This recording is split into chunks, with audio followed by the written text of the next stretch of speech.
She doesn't even belong here. It's humiliating. Amanda's voice sliced through the soft hum of conversation, halting everything. The laughter, the clinking of glasses, gone in an instant. My heart clenched. Across the room, my 8-year-old daughter, Lily, froze mid-turn of her cherished music box. Her small fingers hovered above the brass key, her eyes locked on the floor.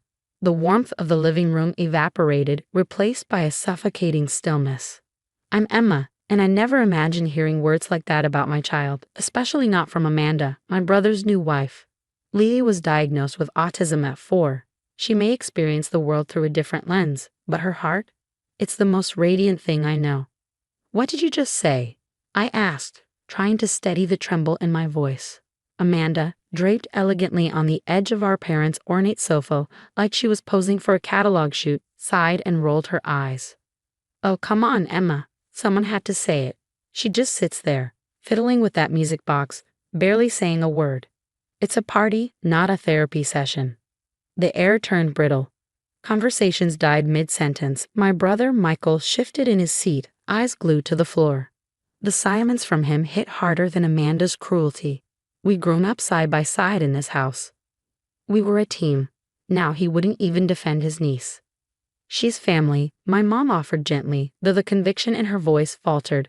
Conflict had never been her strength, especially not since Amanda entered our lives 6 months ago, all stilettos and sarcasm. I glanced at Lily. She still held the music box close, a delicate antique our grandmother had given her before passing. It was more than a keepsake, it was her anchor. Gran had been the one person who fully embraced Lily, who never saw her as broken, just beautifully unique. We're leaving, I said, rising. It's clear we're not welcome. I reached for Lily's hand, but she didn't budge. Instead, she did something none of us expected. She opened the music box. The soft, familiar melody filled the room, Over the Rainbow, Gran's favorite. But then Lily's voice rose gently to meet the notes, singing each line with haunting clarity. Her voice, usually barely above a whisper, carried through the stunned silence, every note tender, perfect. Amanda's smugness cracked. My mom's eyes glistened. Michael looked up at last, his expression stunned, equal parts guilt and awe. When the final note faded, Lily spoke, her voice quiet but certain. Braun taught me. She said music speaks when words can't. She also gave me keys. She reached inside the music box and pulled out a stack of sealed, time-worn letters. Amanda's voice snapped. What is that supposed to be? Letters, Lily said, holding them with care. From Gran, one for each of us. She said to give them out when the time was right. I think this is the time. One by one, Lily handed them out, first to my parents, then Michael, then me. She stopped in front of Amanda and looked up. There isn't one for you, she said plainly. Gran told me family is about who stays, not who marries in. Amanda flushed, caught between anger and disbelief. Michael opened his letter with shaky hands, his eyes scanning the page. Tears slid down his cheeks. She knew, he whispered. Gran knew we'd start to fall apart after she was gone. That some people would try to rewrite what family means. He looked at Amanda with fresh eyes, really looked at her, and said nothing. Across the room, my parents read their letter together, their hands clasped tight, their faces softened by sorrow and something deeper, recognition. I opened mine, the scent of Gran's perfume rising from the paper, her handwriting looping with familiar grace. My dearest Emma, by now things have changed. But family, real family, isn't about appearances or perfection. It's about love, loyalty, and seeing each other fully. Lily doesn't just see the world differently, she sees it more clearly. She sees hearts, not faces, intentions, not appearances. Trust her. I always did. There's one more thing in the music box. Something to remind everyone what really matters. Let her share it when she's ready. With all my love, Gran. I looked up just in time to see Lily reaching back into the music box. Her fingers closed around something hidden beneath the velvet lining, something she kept safe until now. Amanda stood abruptly, her voice brittle. You're letting a child manipulate you. She doesn't even function normally. But nobody responded. No one even looked at her. Every gaze was on Lily, standing tall in the middle of the room, her music box open, her courage unfolding with it. And in that still, sacred moment, we all understood. This was not the end of anything. It was the beginning. Lily pulled out a small, worn leather journal from a hidden compartment in the music box.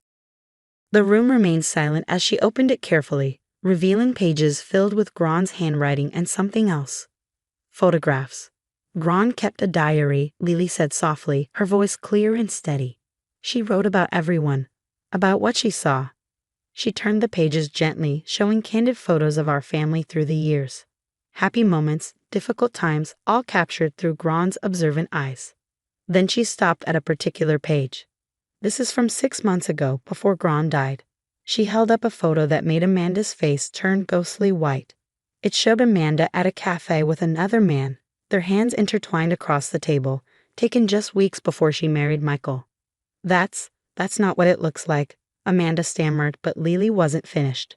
Gron wrote about that day, she continued, her finger tracing the words on the page.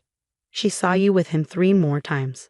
She wrote that she was worried about Michael, about what you might do to our family. Michael stood up slowly, his face a mixture of hurt and anger. Amanda? What is this? It's nothing. Amanda snapped, but her voice trembled. That old woman was crazy, following me around with a camera like some stalker. Gron wasn't crazy, Lily said firmly. She was protecting us, like she always did. She turned another page, revealing more photos, more entries. She wrote about how you made fun of me when you thought no one was listening. How you told Michael that keeping me in the family would ruin his image. My heart ached hearing this, but I couldn't take my eyes off my daughter. This little girl, who some people thought couldn't understand the world around her, had been carrying these truths, waiting for the right moment to protect our family. She also wrote about your plan, Lily continued, her voice growing stronger. About how you wanted to convince Michael to sell the family house after Gron died. She heard you on the phone with someone, talking about how much money you could make from the property. My parents gasped. The family home had been in our family for generations. The thought of selling it was unthinkable. That's enough, Amanda shouted, lunging for the diary, but Michael caught her arm, his face hard with realization. No, he said quietly, let her finish. Lily turned to the last page, where a final photo was carefully attached. It showed Amanda leaving a lawyer's office, dated just last week. Gron's friend Mrs. Peterson works there, Lily explained.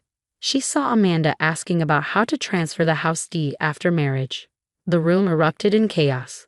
Amanda was shouting denials, my parents were demanding explanations, but Michael just stood there, staring at the evidence of his wife's betrayal spread out before him.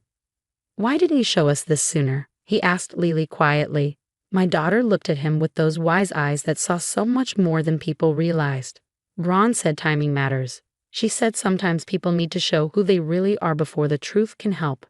I moved to stand behind Lily, placing my hands protectively on her shoulders. But she didn't need my protection anymore. She had grown stronger than any of us had realized. You don't understand what you're doing, Amanda hissed, grabbing her designer purse. You're ruining everything. No, Michael said, his voice firm. You did that yourself. He turned to Lily, kneeling down to her level. Thank you, sweetheart, for watching over us, just like Gron asked you to. Amanda stormed out, the door slamming behind her. The sound echoed through the house, marking the end of her presence in our family. My parents embraced Lily, their eyes filled with tears of gratitude and regret. We're so sorry, Mom whispered, for not seeing everything sooner, for not standing up for you stronger. But Lily just smiled, that beautiful, pure smile that lit up her whole face. Gron said family sometimes loses its way, she said, but love always brings them back home. She closed the music box gently, the familiar melody playing one last time. But there was still one more secret hidden inside, one final gift from Gron that would heal our family completely. The last part of the music box had a small folded paper and a tiny key. Lily carefully unfolded the paper and smoothed it out with her hands. It's Gron's real will, she said quietly. Michael leaned in, confused. But we already read the will months ago. Mom nodded. The lawyer handled it all after Gron passed. That wasn't Gron's real lawyer, Lily explained. Gron wrote that Amanda made her use someone else. But Gron kept the real will safe. She held up the key.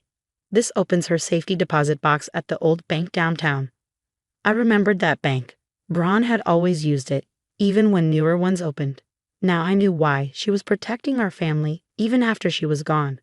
The next morning, we all went to the bank. When the box opened, we found another letter from Gran and some legal papers that changed everything. The house, Mom said, her eyes wide. She read from the papers. Gran said it can never be sold. It belongs to a family trust, for Lily. Tears filled my eyes as I read Gran's letter. She had watched Lily grow, seen how special she was, and knew Lily was the right one to take care of our family's home and memories. Lily sees the truth where others only see differences, Gran wrote. She'll protect our home and keep our family together, just like she protected this will until the right time. Michael, who had started the process to divorce Amanda that morning, knelt beside Lily. You saved our home. You saved all of us. Lily smiled, a calm, knowing smile that reminded me so much of Gran. Gran said home isn't just a place, she said. It's where family remembers who they really are. In the months that followed, our family grew close again. The house became warm and full of laughter. Michael spent more time with Lily, and he began to see the world through her eyes. One evening, as we sat on the porch swing Gran had loved, Lily opened her music box again. As the melody played, she showed me a photo she had kept hidden until now. It was of Gran holding baby Lily, looking at her with love and pride. On the back, Gran had written, "Some see her difference as a problem. I see it as her superpower.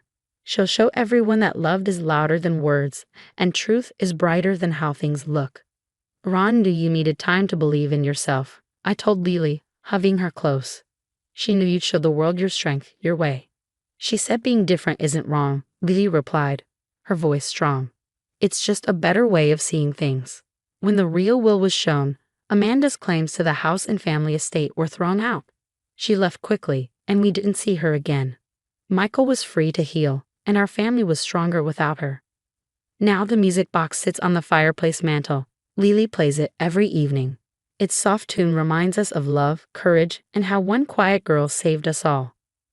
Gran's love lives on, not just in the house, but in Lily. She showed us that family isn't about being perfect. It's about love, kindness, and standing up for what's right.